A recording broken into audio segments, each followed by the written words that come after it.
টুর্নামেন্টের নিয়মটা গাইস এরকম ছিল, যদি গাইস আমরা কোয়ালিফাই রাউন্ডে টপ 1 করতে পারি তাহলে কিন্তু গাইস আমাদের আর কোনো রাউন্ড খেলা লাগবে না, মানে সেমিফাইনাল কোয়ার্টার ফাইনাল কিছু খেলা লাগবে না, আমরা ডাইরেক্ট ফাইনালে চলে যাব। সো দেখা যাক গাইস কোয়ালিফাই রাউন্ডে আমরা কি টপ 1 করে ফাইনালে উঠতে পারছিলাম কি পারি নাই। তাছাড়া গাইস আজকের ভিডিওতে তোমরা দেখতে পারবা দুইটা টুর্নামেন্টের আলাদা আলাদা ম্যাচ, মানে প্রথম যে ম্যাচটা দেখবা সেটা থাকবে একটা টুর্নামেন্টের, দেন পরের যে দুইটা ম্যাচ থাকবে সেগুলো থাকবে আরেকটা টুর্নামেন্টের, এবং দোনোটা টুর্নামেন্টের প্রাইস পুল একবারে সেম ছিল, মানে পুরা 20,000 টাকা। আর এই দুইটা টুর্নামেন্টই গাইস আমরা মোটামুটি ভালো লেভেলের পারফরমেন্স করি। সো এখন চলো ভাই ভিডিও শুরু করা যাক।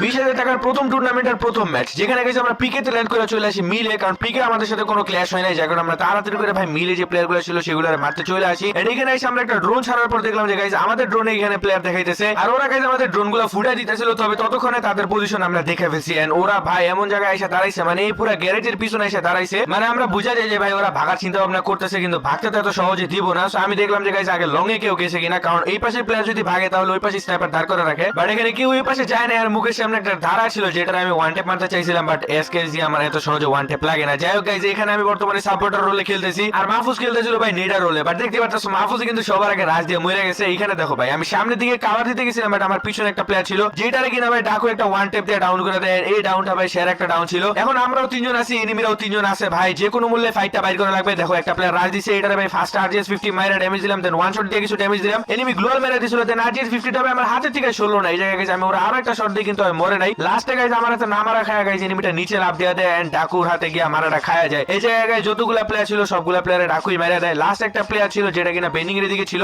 ওরে বলতেছিলাম যে ভাই তাড়াতাড়ি করে গিয়ে ওইখানে গাইস ওই প্লেয়ারটারে মারতে, যেন হিলটা না দিতে পারে, কিন্তু না ভাই এখানে নাইম ভাই ওই প্লেয়ারটারে ডাউন দিছি ঠিকই, কিন্তু ভাই ওই প্লেয়ার ততক্ষণে তাদের টিমমেট হিল দিয়ে দিছে। যাই হোক এই জায়গায় আমাদের প্লেয়ার ফার্স্টে লুজ করার পরও যে আমরা ফাইটটা উইন করছি এটাই অনেক, না হলে ম্যাক্সিমাম টাইমে ভাই যাদের প্লেয়ার আগে লুজ হয়ে যায় তারাই ফাইট হাইরা যায়। পরবর্তীতে আমরা চলে আসি গাইস মিলের থেকে শিপইয়ার্ডের দিকে, কারণ এখানে আমরা পেট মেরে দেখলাম যে ভাই সার্কেলের বাইরে কিছু এনিমি আছে। আমরা ভাই ফ্রিগুলো নিয়ে যাই। এই জায়গায় দেখো ভাই আমি দেখতেছিলাম যে আমার সামনে একটা প্লেয়ার রিপেয়ার আমরা দেখি ভাই কোনো কিছু চালাইছে, ড্যামেজ গাড়ি ছিল কোনো লাভ নেই, এই জায়গায় আমি একটা শট দেওয়ার পরে ডাউন হয়ে যায়, এখানে গাইস কিলটা পাওয়া যায়। সো বর্তমানে আমি খেলতেছি ভাই সাপোর্টার রোলে। তোমরা আমার এক এক সময় এক এক রোলে খেলতে দেখছো। প্রথমে যখন টুর্নামেন্ট খেলা শুরু করছিলাম তখন আমি খেলতাম মেইন রাশারে, দেন আমি দেখলাম যে ভাই মেইন রাশারে খেলে আইজিএল দিলে ভাই খেলা পুরাই উল্টাপাল্টা হয়ে যায়, মানে ঠিক থাকে না। সো চিন্তা করলাম যে ভাই নেডারে খেলি, কারণ বড় বড় টিমদের যে আইজিএল গুলা সেগুলো বেশিরভাগই নেডারে খেলার পর সবকিছু মোটামুটি ভালোই যেতেছিল, কিন্তু কিছুদিন পরে আবার সমস্যা শুরু হয়ে যায় আমাদের মেইন রাশার নিয়ে। মানে তোমরা তো জানোই গাইজ আমাদের মেইন রাশার ছিল মাহফুজ আর স্টিল ছিল সেকেন্ডারি রাশার, বাট এক মাস দেড় মাস খেলানোর পরেও ভাই ওদের দুইজনের কম্বিনেশন ঠিকঠাক ভাবে মিলতেছিল না, মানে ওরা দুজন মিলাইতেই পারতেছিল না একজন আরেকজনের সাথে, যার কারণে ভাই ওদের দুজনকে মেইন রাশিং সেকেন্ড রাশিং থেকে সরাই দিছি এবং দুটোটারই ভাই নেডার বানায় দিছি। কারণ ভাই একটা ভালো টিমের প্রথম দুইটা প্লেয়ার, মানে সামনের যে প্লেয়ারগুলো থাকবে এদের কম্বিনেশন থাকা ভাই অনেক বেশি জরুরি। যদি ভাই কম্বিনেশনে সামান্য পরিমাণ ঘাটতি আসে ভাই টিম ভালো হতে পারবে না। তো যেহেতু ওরা দুজন মিলাইতে পারতেছিল না, যার কারণে আমরা ফার্স্টে ডাকুরে মেইন রাশার বানাইছিলাম, এন্ড স্টিলে সেকেন্ড রাশিং দিছিলাম, বাট স্টিলে ভাই সেখানেও পারতেছিল না মিলাইতে, যার কারণে চিন্তা করলাম যে ভাই সেকেন্ডে আমি খেলি এন্ড ডাকু মেনে খেলুক। তারপরে দেখলাম যে ভাই না ঠিক আছে এখন মোটামুটি একটু ভালো যেতেছে আগের থেকে। তবে কথা হলো গাইজ আমি এখন যে রোলে খেলতেছি এই রোলে যদি আমি সবসময় খেলি তাহলে কিন্তু ভাই তোমরা আমার বেশি কিল করতে দেখবা না, ঠিক আছে? কারণ এইসব রোলে খেললে ভাই কিল পাওয়া যায় না, টিমমেটের এইচপির দিকে তাকায় থাকতে হয় এন্ড